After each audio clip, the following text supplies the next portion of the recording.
আল্লাহ পাক রব্বুল ইজ্জত বলছেন, যেই সমস্ত ব্যক্তিকে পার্থিব জগতে আমি পাঁচবার ডেকেছিলাম, ওরা আসেনি, আজ আবার আমার সামনে সাজদা দিয়ে দেখিয়ে দেখ। ভাই আমার, সাজদা দিতে যাব কিন্তু আমার সক্ষম হবে না, যেমন আমার সক্ষম হবে না, আল্লাহ পাক রব্বুল ইজ্জত ফেরেশতার দলেরাকে বলবে, খুযুহু ফাকুল্লুহু সুম্মাল জাহিমা সাল্লুহু সুম্মা ফি সিলসিলাতিন যারুহা ৭৭ গজ জিঞ্জিরখানা নিয়ে এসে তার পায়ে বেড়ি দাও, আর পায়ে বেড়ি দিয়ে তাকে জাহান্নামের মধ্যে নিয়ে যাও, জাহান্নামের মধ্যে নিয়ে যাও। সেই দিন জিজ্ঞাসা করবে আপনাকে, আমাকে, সারা বিশ্বের মুমিন মুসলমানকে, বন্ধুগণ বলো তো দেখি, তোমাদের গ্রামে কি জালসা হয়নি? তোমাদের গ্রামে কি কোরআনের আয়াত শোনা হয়নি? কি ব্যাপার? আলাম ইয়াতিকুম নাজির, তোমাদেরকে কি ভয় দেখা হয়নি? জান্নাত জাহান্নাম সম্পর্কে কি আলোচনা করা হয়নি? বলো তো তোমরা কেন জাহান্নামের মধ্যে আসছো দলের দল? সেই দিন আমি আপনি বলবো, কালু বালা, আমাদেরকে বলেছিল, জান্নাত জাহান্নাম সম্পর্কে আলোচনা করেছিল, কিন্তু না, আমরা সেগুলোকে মিথ্যা মনে করেছিলাম, সেগুলোকে আমরা মানিনি। বন্ধুগণ, আমরা সুখে যখন পড়ি, আয়েশ আরামে যখন পড়ি, আল্লাহকে বলে ভুলে যাই, জান্নাত জাহান্নাম বলে আমাদের মনে থাকে না। বলেন তো, সেই দিন আল্লাহ পাক রব্বুল ইজ্জত বলবেন, ও আমার বান্দা, এই যে দেখো দেখি তোমার জন্য জাহান্নাম তৈরি করা রয়েছে, এই যে দেখো দেখি তোমার জন্য জান্নাত তৈরি করা রয়েছে। ভাই আমার, সেই দিন বলেন তো দেখি, জান্নাত যাবেন না জাহান্নাম যাবেন? আপনি নেগেটিভ ধরবেন না পজিটিভ ধরবেন? এবার আপনার জীবনে কোনটাকে জড়িয়ে ধরবেন যে আপনার জীবনটা উত্তীর্ণ হবে? কোনটা ধরবেন? আপনাকে তো যে কোনো একটা দিক বেছে নিতে হবে, আপনাকে যে কোনো একটা দিক বেছে নিতে হবে। তবে আপনার জীবনকে ধন্য করতে গেলে আপনাকে পজিটিভকে জড়িয়ে ধরে নেগেটিভকে এড়িয়ে আপনার জীবনের জয়যাত্রা শুরু করতে হবে, তবে আপনি উত্তীর্ণ হবেন কিয়ামতের মাঠে। তার আগে একটা কথা বলি, যখন 50 ওয়াক্ত নামাজ দিয়ে দিল আল্লাহ পাক রব্বুল ইজ্জত, তারপরে আবার কি বলছে? এটা তো একটা সারপ্রাইজ দিয়ে দিল। নবীকে এবার বলছেন আল্লাহ পাক রব্বুল ইজ্জত যে, নবী একটুখানি জান্নাতখানা দর্শন করে নাও, একটুখানি জাহান্নাম দর্শন করে নাও। ঠিক আল্লাহর নবী জান্নাতখানা যখন দর্শন করলেন মিরাজের রাত্রিতে, জান্নাতখানা যখন দেখলেন, এতগুলো নিয়ামত আমার উম্মত ভক্ষণ করবে, আল্লাহর নবী যেন খুশিতে যেন মুচকি মেরে হেসে উঠলেন। সুবহানাল্লাহ, এই মতো নিয়ামত রব্বুল আলামিন আমাদের জন্য রেখেছো তুমি, জীবনেও দেখিনি। আর এই নিয়ামতকে রব্বুল আলামিন আমার উম্মত অর্থাৎ তোমার বান্দারা ভক্ষণ করবে রব্বুল আলামিন। এবারকার জান্নাত দেখে বন্ধুগণ, নবী আমার যেমন জাহান্নাম খানাতে দৃষ্টিপাত করেছেন, সুবহানাল্লাহ, নবী আমার এবার কি করবে আর যেন হুঁশ নাই, নবী আমার যেন বেহুশ হয়ে যাওয়ার মতন কিছু জাহান্নামের দৃশ্য দেখে এমন কতগুলো লোককে দেখলেন আল্লাহর নবী, যে কতগুলো মানুষকে তার জিহ্বাতে লোহার আকসি ভরে যেন ঝুলন্ত অবস্থায় টাঙা রয়েছে, আর যেন আগুন যেন নিচে দাও দাও করে জ্বলছে। আল্লাহর নবী জিজ্ঞাসা করলেন, এই সমস্ত লোকগুলো কারা? এই সমস্ত ব্যক্তি কারা? আরও কিছু লোক দেখলেন, কিছু মহিলাকে। বন্ধুগণ, মায়েরা আমার বোনেরা, কিছু মা বোনকে দেখলেন যে মহিলা তার মাথার কেসকে এইভাবে নিয়ে ঝুলন্ত অবস্থায় জাহান্নামের মধ্যে দাউ দাউ দাউ দাউ করে জ্বলন্ত অগ্নিকুণ্ডের মধ্যে পুড়াচ্ছে। ভাই আমার, আল্লাহর নবী দেশ আবারও জিজ্ঞাসা করলেন, এই সমস্ত মহিলাগুলো কারা? জিবরিল বলছেন, এই সমস্ত মহিলা ওই সমস্ত মহিলা যেই সমস্ত মহিলা পার্থিব জগতে কলেজে যায়, মাথার কেসকে ঢাকে না, পর পুরুষের সামনে যেন মাথার কেসকে যেন দেখিয়ে বেড়ায়। এই সমস্ত মহিলা, যেই সমস্ত মহিলা স্বামীকে ছাড়া পর পুরুষের সামনে কলেজ যায়, স্কুলে যায়, লেগিন পরে যায়। ভাই আমার, বন্ধু আমার, বাবার জিরা আমার, আপনাদের সকলকে বলি, সেই দিন আল্লাহর নবী যেন বুক ছেড়ে কান্না করার মতন দৃশ্য। হায় রে আল্লাহ, এই সমস্ত পাপ থেকে আমার উম্মত বাঁচতে পারবে কিনা? এই সমস্ত পাপ থেকে আমার উম্মত রক্ষা হবে কি হবে না? আল্লাহর নবী সেই দিন দৃশ্যগুলো দেখে, যেই সমস্ত ব্যক্তি যার জিহ্বাখানায় লোহার আকসি ভরে ঝুলন্ত অবস্থায় জাহান্নামের মধ্যে ঝুলানো রয়েছে, আল্লাহর নবী বললেন, এগুলো কারা? তো বলছে, এগুলো হচ্ছে আপনাদের উম্মত। আপনার উম্মতের মধ্যে যেই সমস্ত লোক সকালে উঠে সন্ধ্যা অবধি তার মুখে সুবহানাল্লাহ নাই, আল্লাহু আকবার নাই, আল্লাহর তাসবিহ পাঠ নাই, সারাটা দিন মিথ্যা কথা বলতে বলতে পার করে। ভাই আমার, বন্ধু আমার, ওই সমস্ত ব্যক্তিকে দেখছে যে যারা যে ঝুলন্ত অবস্থায় রয়েছে। আরও কিছু ব্যক্তিকে দেখলেন আল্লাহ নবী, যে কিছু এমন এক ব্যক্তিকে জাহান্নামের মধ্যে এমন একজন ব্যক্তিকে ঢিল মারছে, আর যেন এই দিক থেকে যাচ্ছে ওই দিকে যাচ্ছে, আবার হেলে আসছে। বলছে, এরা কারা? তো এরা হচ্ছে ওই সমস্ত ব্যক্তিরা পার্থিব জগতে যেই সমস্ত ব্যক্তিরা সুদ খেয়েছে, পার্থিব জগতে যেই সমস্ত ব্যক্তিরা জেনা করেছে, পার্থিব জগতে একজন স্বামী দুটো স্ত্রী, তার এক সাইডটা যেন পুরা, এক সাইডটা যেন মার রয়েছে। ভাই আমার, পুড়ে রয়েছে। এই ব্যক্তিটাকে তো বলছে পার্থিব জগতে দুটো স্ত্রী ছিল, একটা স্ত্রীকে ও ভরণ পোষণ দিয়েছে, একটা স্ত্রীকে সাজসজ্জায় সজ্জিত করে রেখেছে, আর একটা স্ত্রীকে ও যেন কোনো খোঁজ নেয়নি, হক দেয়নি, যার জন্য এক সাইড পুড়ে রয়েছে, এক সাইডটা পচে পচে পচে পচে গলে গলে চলে যাচ্ছে। বন্ধুগণ, এই সমস্ত দৃশ্যগুলো দেখে আল্লাহ নবী সেই দিন চোখ মুছছে, আর যেন চোখ দিয়ে জল বের হচ্ছে, যে এই সমস্ত পাপ থেকে আমার উম্মত যেন বাঁচতে পারবে কি পারবে না। ভাই আমার, এবার আপনি যখন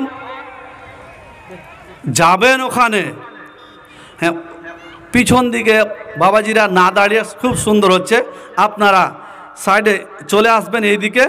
আর মা বোনদেরকে তো দেখতে পাচ্ছেন, ইনশাল্লাহ মা বোন মনে হয় চলে এসেছে। আপনারা জায়গাগুলোকে সেভ করে বসে যাবেন ইনশাল্লাহ। এই তো মর্যাদা রক্ষা হয়ে গেছে।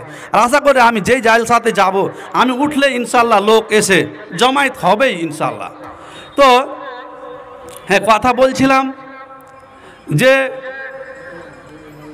আল্লাহর নবী তখন এরকম চিন্তা ভাবনা করেছেন।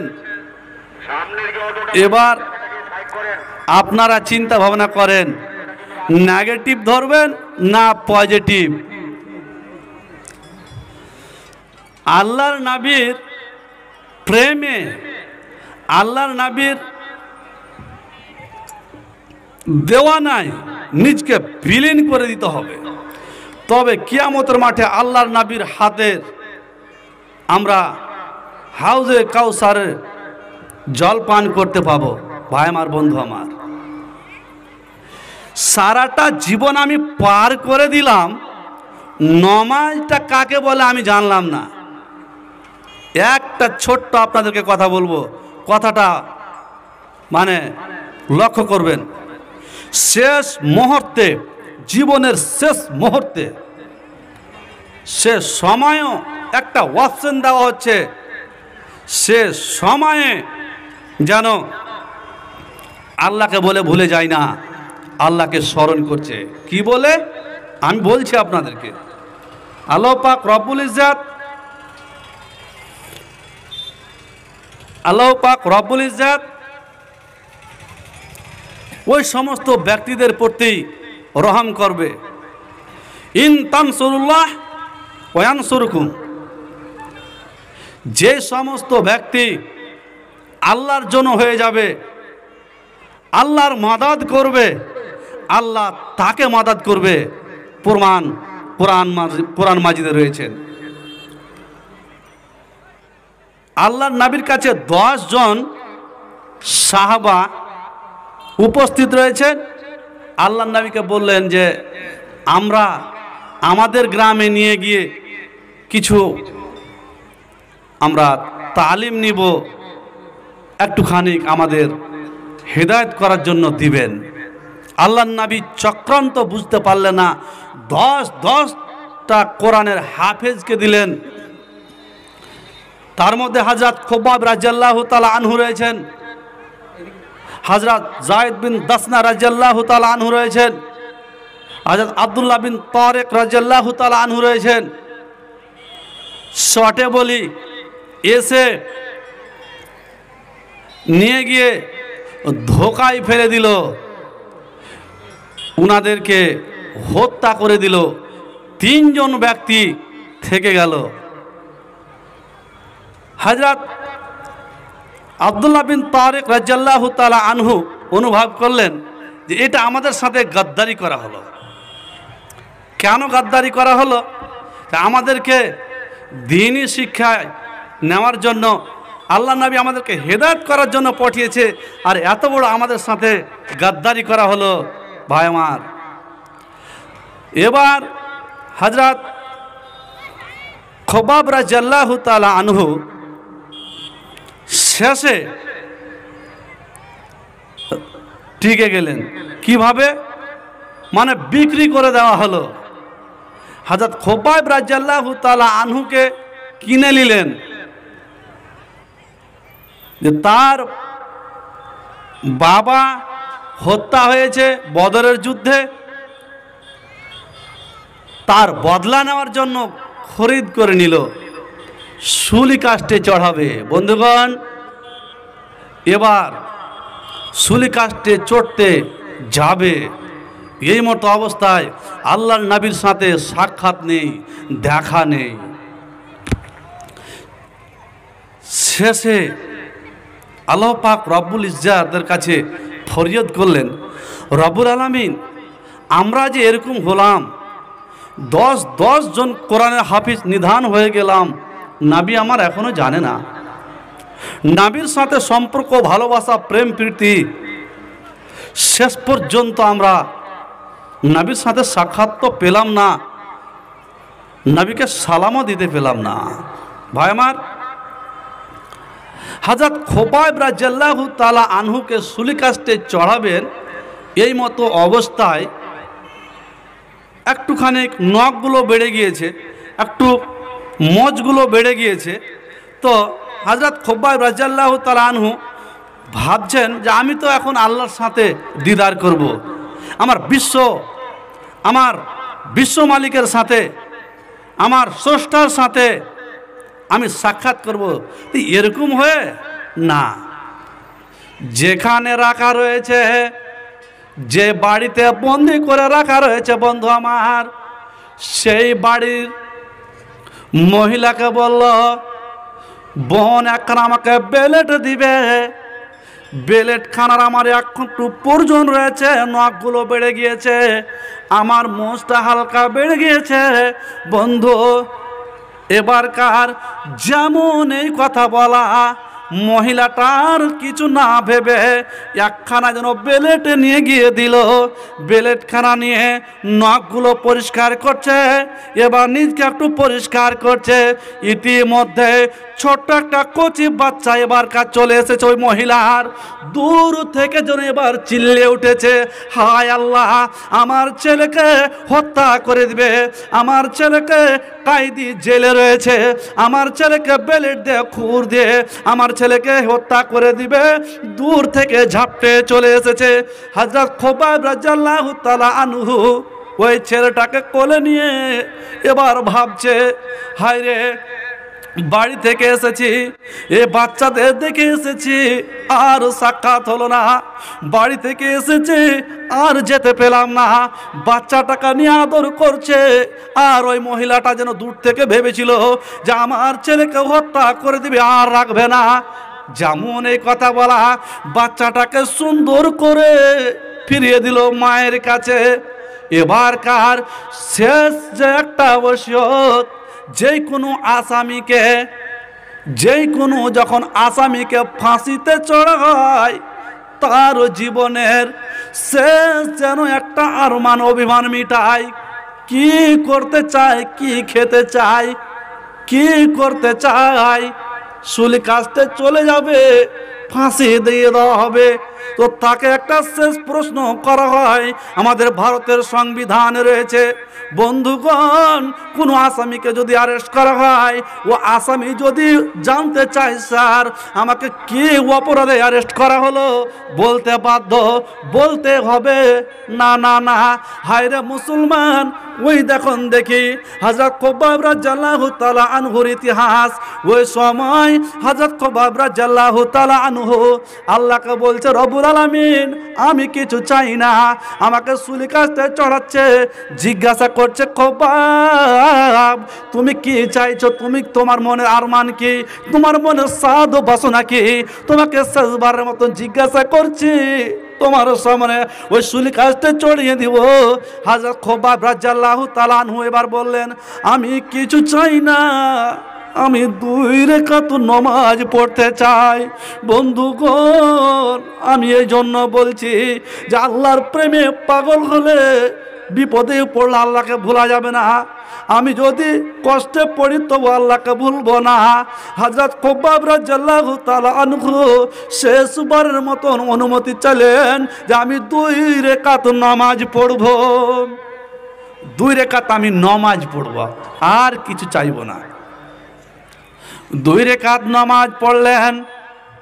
নামাজটা পড়ে আল্লাহর কাছে এবার একটু দোয়া করছেন, কি বলে, রব্বুল আলামিন যখন আমরা এসেছিলাম, আমরা 10 জন এসেছিলাম, একা একা আমার সামনে সকলেই শহীদ হয়ে গেল, কিন্তু রব্বুল আলামিন নবীর সাথে সাক্ষাৎ হলো না, নবীকে দেখতে পেলাম না।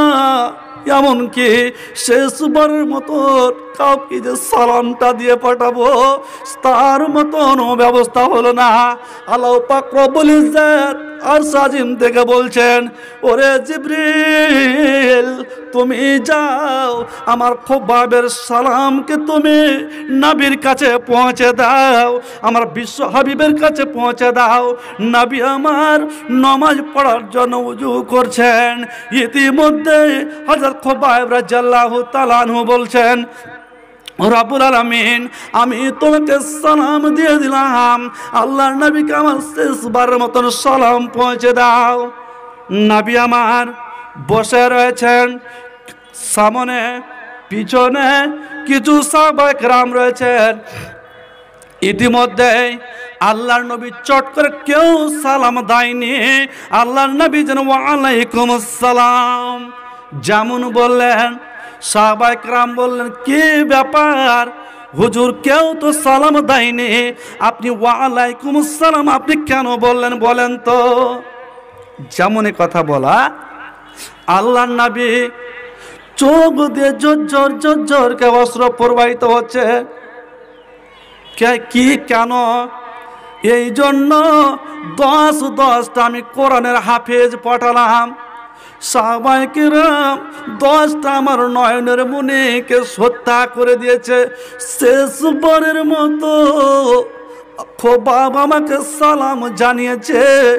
এমন অবস্থায় জিবরিল আমাকে বলল, এমন অবস্থায় সালাম দিয়েছে যে খব্বাব রাদিয়াল্লাহু তাআলা আনহু সুলি কাস্তে চড়ছে, আর সে সময় আমাকে সালাম দিয়েছে।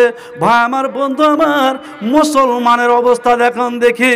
আর যদি সুলি কাস্তে আমাদেরকে চড়া হয়, আমাদের যদি কোনো বিপদ আসে আল্লাহকে বলে ভুলে যাই, আর যদি আমার কোনো জীবনে একটু অসুবিধা হয় আল্লাহকে বলে ভুলে যাই। আল্লাহকে আমি ডাকতে চাই না ভাই, আমার সুখের সময় ডাকে, দুঃখের সময় নয়। কিন্তু আল্লাহ পাক রব্বুল ইজ্জত মুমিনকে পরীক্ষা করে, ওরে তোর মুমিন, ওরে তোর ঈমান কত পাকা, তোর ঈমান কত তাজা, তোমাকে আমি একটু ছাঁট বাঁট করে তোমাকে আমি যাচাই করে নিব। জি, একটুখানি যাচাই করে নিব। আমাদেরকে সেরকম তৈরি হতে হবে। হযরত খুবাইব রাদিয়াল্লাহু তাআলা আনহুর মতন নিজকে তৈরি করতে পেরেছি? জীবনের শেষ পর্যায়ে আল্লাহকে ডাকতে পারবো? আপনার মন কি বলে? জালসা শুনে আমি আমার ঈমানটাকে তাজা করতে পারবো তো? ভাই আমার, পারবো না। যার জন্য আমি, আমার বাবা, আমার সারা গোষ্ঠী কিয়ামতের মাঠে এবার ওই যে দৃশ্য, ওই দৃশ্যের মধ্যে একটা ঘটনা হবে। কি? আমি বলবো, আমার বাবা বলবে, আমার 14 গোষ্ঠী বলবে। কি বলবে? যখন আমি যখন সাজদা দিতে পারবো না, সে সময় আল্লাহ পাক রব্বুল ইজ্জত বলছেন, ফাআম্মা মান উতিয়া কিতাবাহু বিয়ামিনিহি ফায়াকুলু হাউম ইকরাহু কিতাবিয়া। আমি যখন পারলাম না সাজদা দিতে, এমনি আমলনামা আমার উঠতে উঠতে ডান হাতে আমলনামা লাগবে অথবা বাম হাতে। এবার আল্লাহ পাক রব্বুল ইজ্জত বলছেন, যেই সমস্ত ব্যক্তি সাজদা দিয়ে দেখিয়ে দিবে তাকে কি করব আমি? ফাআম্মা মান উতিয়া কিতাবাহু বিয়ামিনিহি ফায়াকুলু হাউম ইকরাউ কিতাবিয়া। যে সমস্ত ব্যক্তি সাজদা দিয়ে দেখাতে পারবে ওর যেন একটা আমলনামার চিঠি যেন উঠতে উঠতে এমনি এসে ডান হাতে লেগে যাবে। ডান হাতে যখন আমলনামাটা লেগে যাবে দেখবে আর বলবে, হাউম ইকরাউ কিতাবিয়া, আমি তো জান্নাতি। এমনকি তার সহপাঠীদের বলবে, বন্ধুগণ আমার আমলনামাটা পড়ে দেখো তো, আমার আমলনামাটা একটুখানি কি। ও বুঝতে পারবে, অথচ বলবে, খুশিতে বলবে, আনন্দে বলবে। কেমন আনন্দ?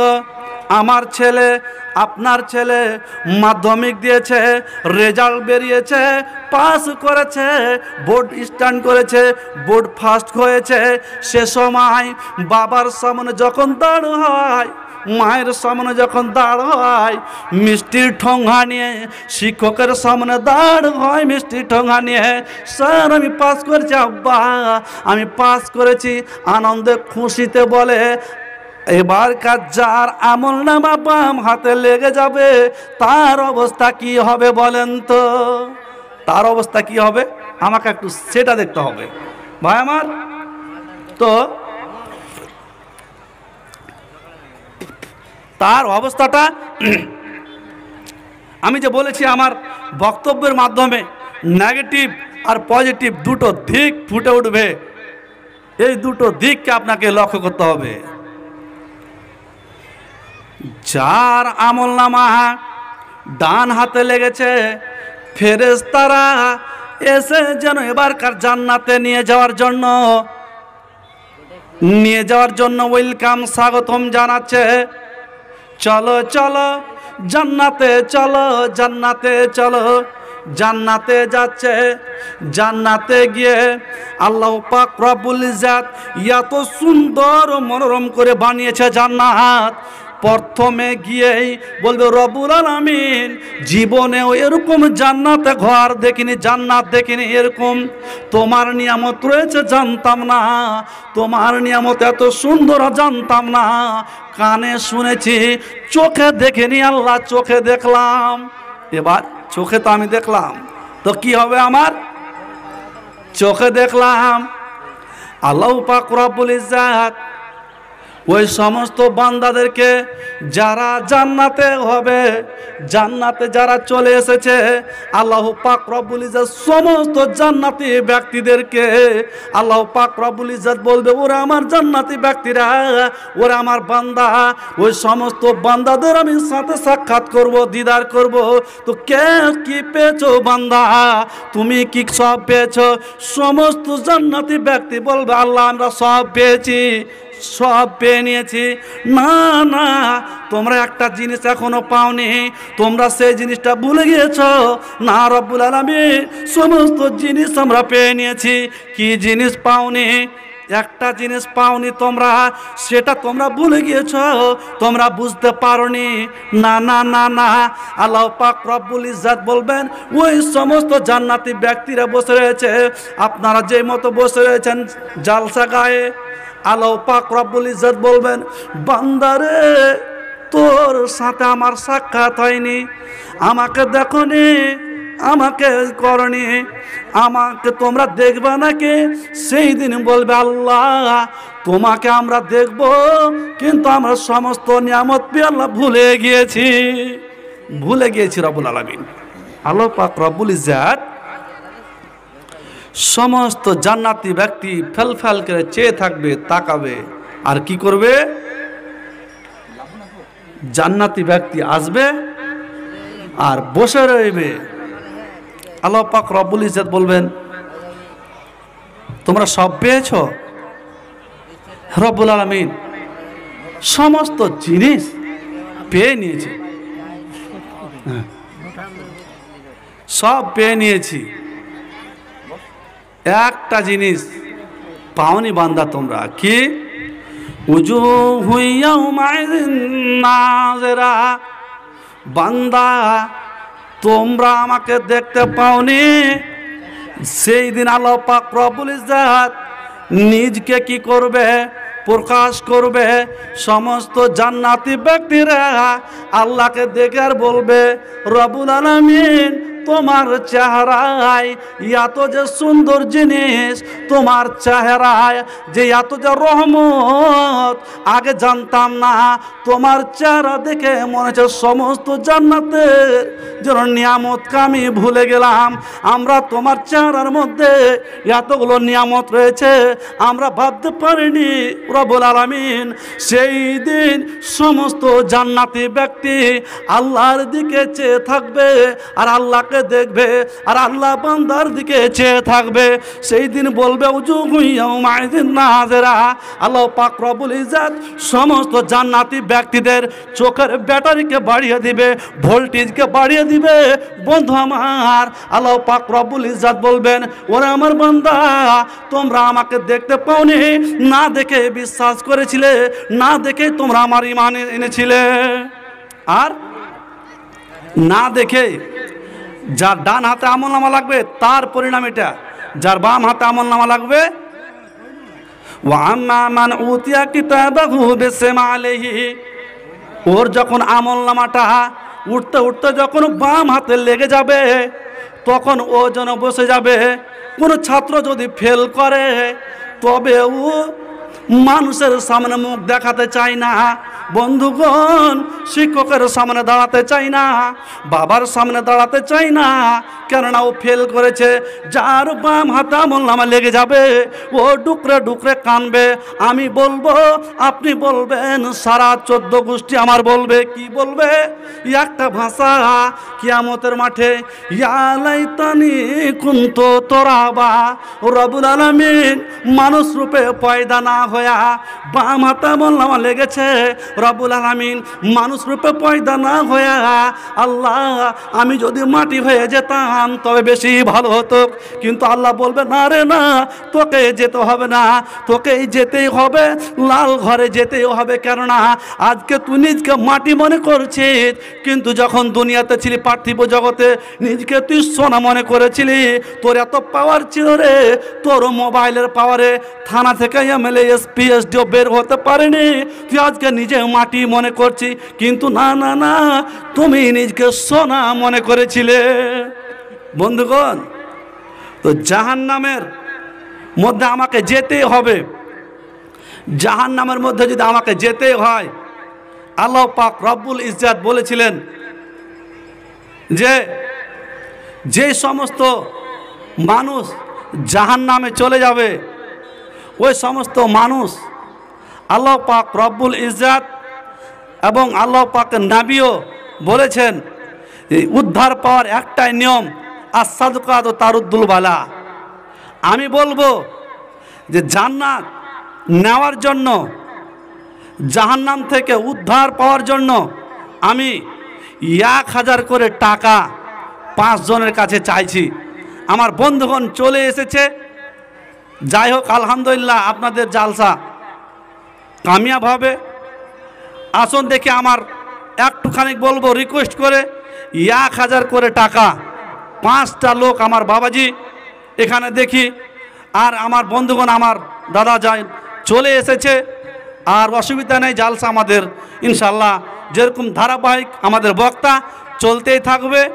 যদি আপনারা একটুখানি ইশারা করেন, এখানে এত বড় স্টেজে আপনারা রয়েছেন, তো কেউ ইশারা করতে পারেন, আমি 500 দিলাম মৌলানা, কি 1000 দিলাম, একটু বলেন এখান থেকে যে আমি 1000 টাকা দিলাম কি 500 টাকা দিলাম, বলেন একটুখানি বলেন। আলহামদুলিল্লাহ, আপনাদের এই মাদ্রাসাকে চালাতে হবে, এত বড় একটা জালসার খরচ। যাই হোক, হয়তো আমার দাদা যান কিছুই করবে, কিন্তু আমি আপনাদের কাছে একটুখানি আবদার রাখছি যে আপনারা আসেন, একটু দেন। আমার ভাই চলে এসেছে প্রায়, আলহামদুলিল্লাহ দেন। আলহামদুলিল্লাহ, আলহাজ মজিবুর রহমান, মাশাআল্লাহ, আলহামদুলিল্লাহ। আমার বাবাজি আল্লাহ 1000 টাকা করেছে দান, দানের বিনিময়ে যেন নাকি পান। আমিন আমিন, আল্লাহ আমিন আমিন। মোদের দোয়া কবুল কর রব্বুল আলামিন, আমিন আমিন সুমা আমিন রব্বুল আলামিন। এ দানকে মনে তুমি সদরে গ্রহণ করে নাও। আর একজন আমার ভাই এখানে কোরআন দান করেছে মাদ্রাসায়, এই কোরআনকে আল্লাহ তুমি কবুল করে নাও। আর একজন ভাই আমার কি নাম? আবু বকর সিদ্দিক রব্বুল আলামিন। আবু বকর সিদ্দিক 1000 টাকা। আর একজন বাপজি আমার 1000, 2000, 3000 টাকা বাকি রয়েছে। রব্বুল আলামিন 5 পারা কোরআনের মূল্য চেয়েছি, খুব একটা বেশি চাইনি। 5000 টাকা অবশ্যই হবে। রব্বুল আলামিন তুমি এই সভা থেকে এমন একজন ব্যক্তিকে, 5 জন ব্যক্তি 5000 টাকা আমি চেয়েছি, তার মধ্যে 2000 টাকা হয়েছে। আর 3 জন ব্যক্তি কে রয়েছে আমার বন্ধুগণ? আলহামদুলিল্লাহ, আসেন আসেন। শিশু নবী মায়ের কাছে কেঁদে কেঁদে কয়, বলো বলো বলো মা গো আমার আব্বাজান কোথায়? পারভেজ মেহেদি, বাড়ি এখানে আমার বন্ধু আরেকজন 1000 টাকা করে দান। রব্বুল আলামিন তার মনের কি আশা উদ্দেশ্য জানি না, আল্লাহ ট্রেন বাসে অহরহ অ্যাক্সিডেন্ট হয়, সেই অ্যাক্সিডেন্ট থেকে আল্লাহ বাঁচা বড় দায়। আমি পাপী একরাম হক দোয়া দিব কত। রব্বুল আলামিন তুমি নেকি দাও নিজ মন মতো, আমিন আমিন রব্বুল আলামিন। আল্লাহ 3 জন হয়ে গেছে, আর 5টা জন আমি আলহামদুলিল্লাহ চেয়েছি। আর আরেকজন ভাই আমার জি গফফার আলী আল্লাহ আমার বন্ধুগণ 500 টাকা করেছে দান। এসব আরও মাঝার বিপদের মাঝে যদি হাবুডুবু খাই, উদার করে দাও আল্লাহ তোমার দয়ায়। অবশেষে দোয়া করি রাত 9:30 দোয়া কবুল করো নাও রব্বুল আলামিন, আমিন আমিন আমিন। আলহামদুলিল্লাহ, জিনাদেরকে বলেছি, আপনারা অবশ্যই সাড়া দিয়েছেন। 3500 টাকা হয়ে গিয়েছে প্রায়, আর 1500 টাকা এ সবার মধ্যে। তারপরে আমার বন্ধুগণ তো চলে এসেছে, আলহামদুলিল্লাহ। আসেন রব্বুল আলামিন, যে তুমি এই দানকে মাওলা তুমি কবুল করে নিও। আল্লাহ তুমি এই দানকে সদরে গ্রহণ করে নিও। মাওলাই মাদ্রাসার চালাবার বড় শখ। আমাদের মহিলার শিক্ষার প্রয়োজন রয়েছে, শিক্ষা আমাদেরকে দিতে হবে, মহিলাদেরকে আমাদেরকে শিক্ষিত করতে হবে, এটা আমাদের মনের উদ্দেশ্য রব্বুল আলামিন। আর আসেন কে রয়েছে আমার বাবাজি, আর 1000টা টাকা রয়েছে, তবে কটাটা আমার পূরণ হয়ে যাবে। আর 1000টা টাকা, এই এত বড় একটা বিশাল প্যান্ডেল করবেন, তো মাঝে মধ্যে দানটা করলে অবশ্যই বক্তাদের কিছু ওয়াজ নসিহত শুনতে থাকবেন আলহামদুলিল্লাহ। আর এনান ভাই আমার মহিলাদের দিকে আপনারা চাদর পাঠাবেন, চাদর পাঠিয়ে আমার ভাইয়ের কাছে অবশ্যই হিসাব আসবে। আপনারা রাজিয়া বিবি আমার বোন 500 টাকা করেছে দান, দানের বিনিময়ে যেন নেকি পান। আমি পাপী একরামুল হক দোয়া দিব কত, আল্লাহ তুমি নেকি দাও নিজ মন মতো। আমিন আমিন আল্লাহ আমিন আমিন, মোদের দোয়া কবুল করো রব্বুল আলামিন। আমিন আমিন সুমা আমিন। শিশু নবী মায়ের কাছে কেঁদে কেঁদে কয়, বলো বলো বলো মাগো আমার আব্বাজান কোথায়। ধাত্রী বাড়ি যখন ছিলাম পিতাকে না দেখতে পেলাম, বাড়ি এসে দেখি না তাকাই। বলো বলো বলো মাগো আমার আব্বাজান কোথায়। সন্ধ্যা বেলায় খেলার শেষে সব ছেলেদের পিতা এসে আমার খেলার সাথী ভাইদের কোলে নইয়া যায়। বলো বলো বলো মাগো আমার আব্বাজান কোথায়। বলো বলো বলো মাগো আমার আব্বাজান কোথায়। মায় আমার বন্ধু আমার, আমি এখান থেকে আমার সংক্ষিপ্ত বিবরণের ইতি টানছি। মা বোনদের কালেকশন, আমার ভাই বন্ধুর কালেকশন আশা করছি আসবে। আর যেটি চেয়েছিলাম ইনশাল্লাহ পেয়েছি। আমার পরবর্তী বক্তা আমার ভাইজান চলে এসেছে উপস্থিত। আর আমি আমার বিষয়বস্তুকে লম্বা না করে এখান থেকে আমি ইদি করলাম। ওয়ামা আলাইনা ইলাল বালাগ। আসসালামু আলাইকুম।